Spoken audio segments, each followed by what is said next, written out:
रोहित की दीदी समीक्षा की शादी अर्पित से हुई थी। रोहित 20 साल का था, जो कि अपना पूरा दिन मोबाइल पर ही निकालता था। कभी पबजी खेलता तो कभी यूट्यूब चलाता।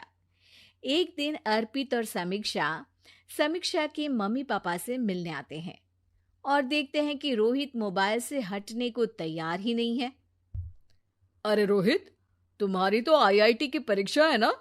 तुम तैयारी नहीं कर रहे हो परीक्षा की?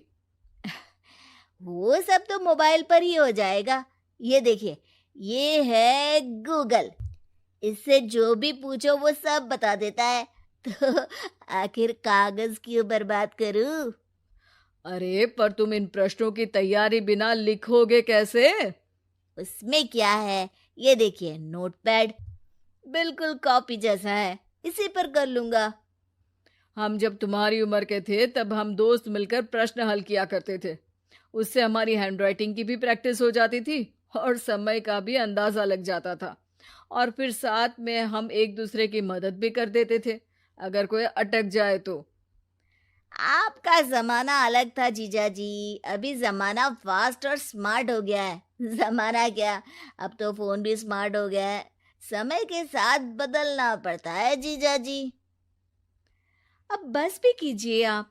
हर चीज को लेक्चर में बदल देते हैं। रोहित अच्छा कर लेता है परीक्षा में।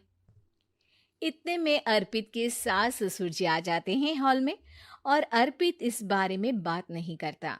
हालांकि अर्पित को लगता तो है कि पूरी तरह मोबाइल पर लगे रहना सही नहीं है, पर वो इस बात को और नहीं छेड़ता। ऐसे ही 2 दिन निकल जाते हैं। समीक्षा, मुझे काम से फोन आया था, मुझे वापस काम पर लौटना पड़ेगा। पर हमें आए हुए तो 2 ही दिन हुए हैं। अभी चले गए तो माँ और पापा को अच्छा नहीं लगेगा ना। अच्छा ठीक है, तुम रुक जाओ, मैं काम खत्म करके फिर लौट आऊंगा। एक काम कीजिए ना, परसों रोहित भी परीक्षा के लिए निकलेगा। आप उसी के साथ निकल जाना। दोनों वैसे भी बात नहीं करते। साथ में जाएंगे तो हो सकता है आप लोग आपस में बातचीत भी करने लग जाओ। आह, ठीक है, मैं काम को 2 दिन टाल सकता हूँ। उसी रात जब सब खाना खाने बैठे थे, तो अर्पित अपने जाने की खबर बाकी लोगों को बताता है। मुझे काम के लिए वापस जाना होगा। अरे बेटा, पर अभी तो तुम आए हो, इतनी जल्दी चले जाओगे? नहीं माँ जी, समीक्षा यहीं रहेगी और मैं जल्दी काम खत्म करके वापस आ जाऊंगा। ठीक है, काम भी जरूरी है। वैसे कब निकलोगे बेटा? 2 दिन में।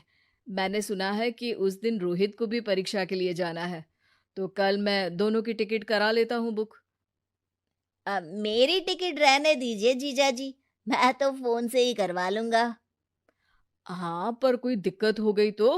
अरे कोई दिक्कत नहीं होती जीजा जी, फोन सब कर सकता है। हमारे फोन के रिचार्ज से लेकर टीवी का रिचार्ज सब रोहित यही फोन से बैठे बैठे कर देता है। अब ये नई चीज तो हमारे समझ के परे है, पर अच्छा है कि रोहित जानता है। हमारी मेहनत इतनी कम हो गई भाई। हाँ, पर अगर टिकट नहीं मिली तो? अर्पित की बात पूरी होने से पहले ही बिजली चली जाती है। अरे ये क्या हो गया, आपने बिजली का बिल भर तो दिया था ना? अरे नहीं, मैं तो भूल गया था। अरे टेंशन मत लो माँ। देखा जीजा जी, आप बिजली का बिल भी भर सकते हो, समय बदल गया है। एक बार फिर अर्पित इस बात पर बहस नहीं करता। अगले दिन जाकर अपनी टिकट करवाता है और पैकिंग कर रहा होता है, जब शाम को अचानक से रोहित के चिल्लाने की आवाज आती है। नहीं, प्लीज प्लीज हो जा, ऐसा मत कर यार, प्लीज हो जा। अरे क्या हो गया रोहित? दीदी, सर्वर हैंग हो गया। मेरे टिकट मेरी टिकट नहीं हो पाई दीदी। क्या मतलब टिकट नहीं हो पाई? इतने में वहां रोहित की मम्मी और पापा भी आ जाते हैं। अरे क्या हो गया? माँ, मेरा टिकट नहीं हो पाया, सर्वर डाउन हो गया। अरे पर तूने तो बोला था कि हो जाएगा। हो जाता है, पर अब क्या करूं, ये क्या हो गया। अब कल की तो कोई बस भी नहीं है, ना ही अब टिकट मिलेगी ट्रेन की कल के लिए। मुझे तो कोई रास्ता नहीं दिख रहा। अब फिर लगता है मेरा ये साल बर्बाद हो जाएगा। घर पर एकदम से दुख का माहौल छा जाता है और सब रोहित को डांटते हैं, पर इतने में अर्पित वहां आ जाता है। आप सब रोहित को क्यों डांट रहे हैं? आपने ही तो उसे बढ़ावा दिया था ना। लेकिन इसकी लापरवाही के कारण इसकी परीक्षा छूट जाएगी। इसने तो हमसे कहा था कि टिकट हो जाएंगे। हे भगवान, अब क्या होगा।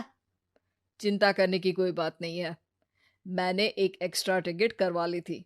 मैं समझता हूँ कि मोबाइल हमारा ही काम आसान करने के लिए है, पर उस पर ही पूरी तरह से निर्भर होना तो गलत बात है ना।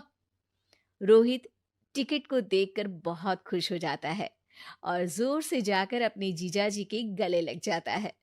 सॉरी जीजाजी, मुझे आपकी बात ध्यान से सुननी चाहिए थी, पर थैंक यू सो मच।